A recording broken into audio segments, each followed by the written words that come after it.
Hello, I'm Michael Beswetherick. Years ago, when our grandchildren were quite small, I wrote a story for them based on life in the pretty village called Shipton Moyne. The name of the village originated from 1086 and indicates the early importance of sheep farming in the parish economy. The name, as recorded in 1287, was added when the manor was owned by the Moyne family. I couldn't find the original text when I looked for it, when the great-grandchildren began to grow to the age when they liked stories, so I wrote a new one in April 2022. It has a few illustrations and ends with a photo of the grandchildren, Alice, Jamie, Tom and Joss, when they were in their teens. It shows them when they joined each other for a walk round the village. And here it is, as they say in the West Country, with my love to all the family. The Lost Sheep. Quite a long time ago, there lived in a village called Shipton Moyne two little children called Jamie and Joss. Their home was a pretty cottage belonging to their mummy and daddy, Caroline and Graham. Shipton Moyne is a funny name for a village, isn't it? It means that have always been a lot of sheep in the fields there. Shipton, sheep town. And there still were lots of sheep there when Jamie and Joss lived in it. That is what this story is all about.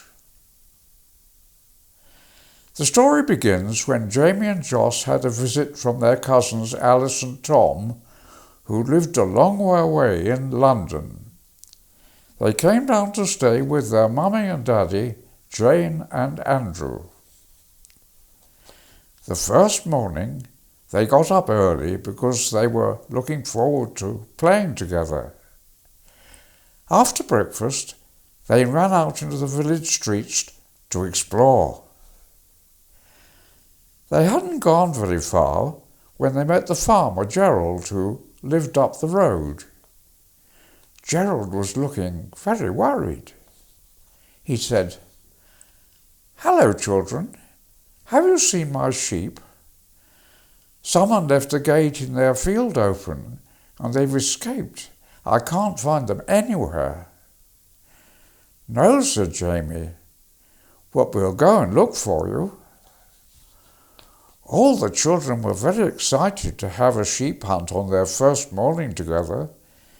They walked down the lane from the top, looking in every garden and field on the way. When they got to the village pub called the Cat and Custard Pot, that's another funny name, isn't it? The landlord, Ken, was standing in the doorway. He was a nice, kind man who always gave Jamie and Joss chocolate bar treats when they met him. "Have you seen any of Gerald's sheep?" Jamie asked Ken. "Someone left the gate open and they've escaped. We're looking for them," he said proudly.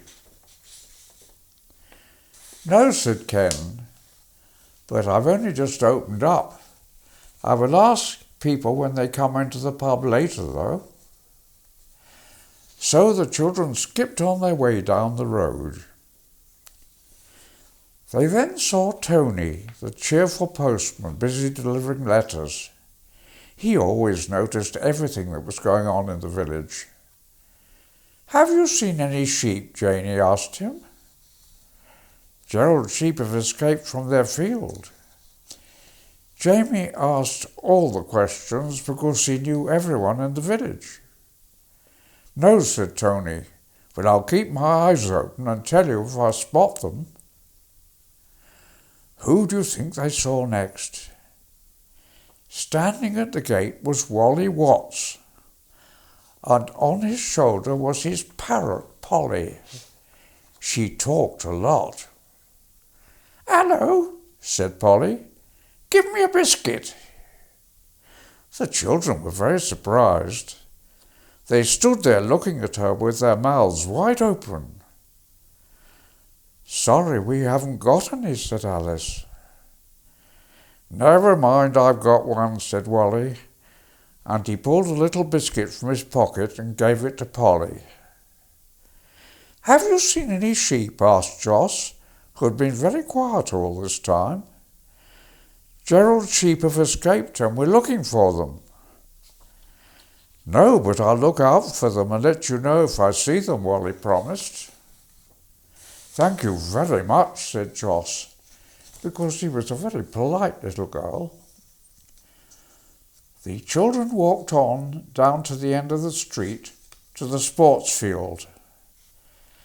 There was lots of lovely grass there which the sheep would love to eat if they got that far. There weren't any sheep in the field, but guess what they saw there? There were swings, a slide, and a roundabout to twirl on. The children looked at them and really wanted to play on those tempting things, but they knew that they should really carry on looking for the lost sheep. So they turned round and went back the way they'd come. "Where else should we look?" said Alice. "We haven't been down Church Lane yet," said Jamie. "There's a field the other side of the church. They might have found that." So the children wandered down Church Lane past the old school towards the church. As they got near the church, Tom suddenly said, "Stop! Listen!"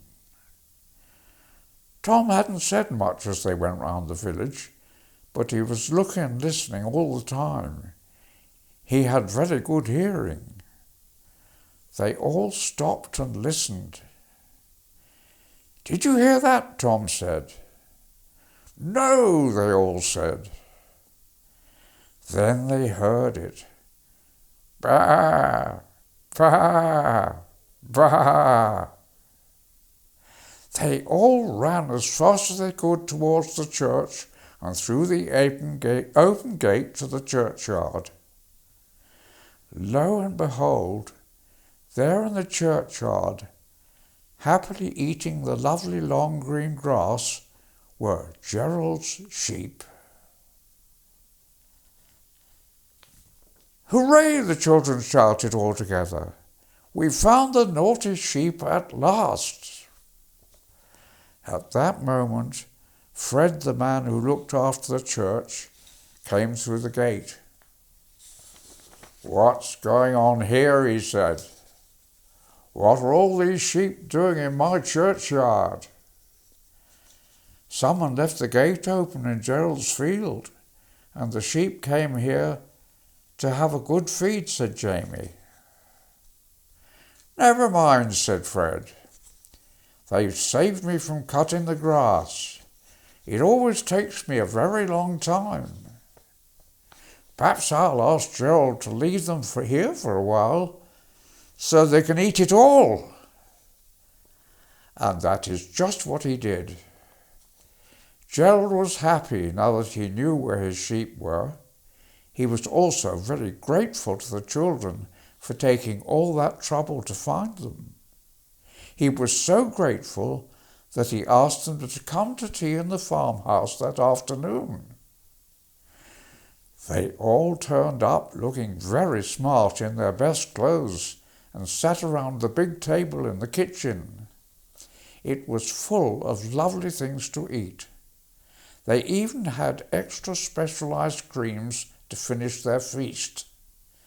They had been made from Gerald's cow's milk. When they had finished their tea, the children thanked Gerald very much, and they skipped off home, very full, to tell their mummies and daddies all about their exciting day looking for the lost sheep.